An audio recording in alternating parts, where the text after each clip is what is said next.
Hey, what up, y'all? All right, so our games are done. Kansas City Chiefs, who I was rooting against, absolutely won. No surprise there, actually. No, there's no surprise. I mean, I picked Baltimore to win, more so because that's what I wanted, but, you know, it just is what it is. It's the Chiefs' era right now. Um, then the second game, bruh, I, Dan Campbell. He owes an apology. He owes the whole city of Detroit an apology. All right. Of course, he deserves some credit for getting here, doing what he did, putting together this team, getting this team to where it is. But dude, he lost his freaking game for the Detroit Lions. I couldn't imagine being a Lion fan right now. I would be going in on this dude, man. Like, you know, there's something to say about being aggressive and and being fearless and all that kind of stuff. We had a guy here, Doug Peterson, who had the same attitude, and we were fortunate enough to win a Super Bowl that year in 2017 because I guess it was appropriate for what we did, and we were at where we were at. But listen, man, there's a thing called conventional wisdom. All right, and conventional wisdom exists for a reason. Conventional wisdom comes as a result of over time. Guys performing a particular action, playing. So, and when it comes to football, it's games and games and games and games over decades. Okay, over seasons that coaches and organizations come to conclude that you just you sometimes take the three in situations. You can't just go for it on fourth down constantly, man. This guy, because he kept going for it on fourth down, that was the whole turn. Oh, the whole turn changed the tide of the game.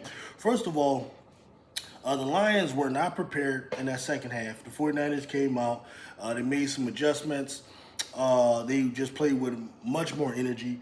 The Lions may have already been celebrating. I don't know. That's what happens with some of these teams who just haven't been there before. Them guys came out totally unfocused. They weren't prepared for the way the 49ers came out. Dropping passes, man.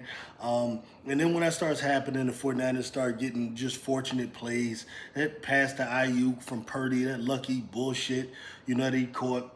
And then Purdy, you know what? Listen, I respect what Brock Purdy did today. By no means do I think he's a great quarterback or anything like that. I still believe they're going to lose next week. But I will say I respect what he did. He found himself in situations where there were throws that he couldn't make or, where defense won. And he used his legs. And the Detroit Lions were not prepared for that. They weren't able to run him down, which is ridiculous. But hey, look, I can't take that from Brock Purdy. He did what he's supposed to do. It's like if I'm out there, that's what I would be looking like. Hey, look, I gotta respect his heart and his fight. In this particular instance, I will not take that away from the guy because I respect it. I do. But for me, this game was lost more so by the Detroit Lions choking, Dan Campbell being stupid, not following conventional wisdom. See what people think, oh man, you got all this bravery and you're not fearless. There's a thin line between being fearless and being stupid. Okay, the type of fearlessness or whatever, Dan Campbell didn't show me fearlessness. What I saw from Dan Campbell was just bad judgment. What I saw was a guy that lacked the knowledge of the chess game part of football. There's a chess game that goes along with just calling plays and having talented guys, and he's just not, he doesn't understand the chess game that's being played. What happens when your team fails to convert a fourth down, especially in a situation where you can make an easy field goal, just the momentum shift. Now the 49ers get the ball. You see, that was a failure on the part of your team. You don't want that failure in their mind. Right, he doesn't understand that part of it, man. There's a art of war aspect to it.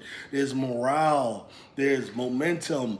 All of these things are real in a football game. And Dan Campbell, man, what you hope is this is a learning experience for him that the Detroit Lions can come back. But this was horrible.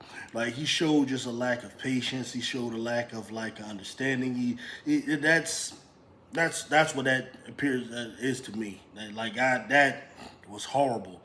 And like I said, man, he owes that whole locker room an apology. Hopefully those guys don't think he's an idiot. Hopefully he didn't lose those guys. He owes the city of Detroit an apology, man. All those people I can imagine, never having won a Super Bowl, never even having seen your team in a Super Bowl, thinking and knowing you got it right in the palm of your hands. Your team is definitely the superior team. I don't care about these 49ers fans. Your team is just, please. All right. Y'all going to get your ass kicked in the Super Bowl, without a doubt. Though I respect what y'all did today. Sometimes it's better to be lucky than good. And, that was pretty much what that is there. I saw on one hand a coach that stuck to traditional wisdom, as we say, who did what he was supposed to do in Kyle Shanahan, and I saw another coach in Dan Campbell, man, who just let his emotions get the best of him and went out there and played. And he coached an emotional game as opposed to, a logical, strategic game. And that was the difference in that. That's a shame because I think Jared Goff was playing his heart out. I think what I saw on the part of that team was like they lost the momentum, and then it was like a domino effect. It all trickled down. Now you start seeing drop passes, then you just start seeing missed tackles. It was just a domino effect, man. And if you're a Detroit Lion fan, hopefully Dan Campbell learns from this. Wow, that was crazy. That was crazy. That was crazy. I'm out.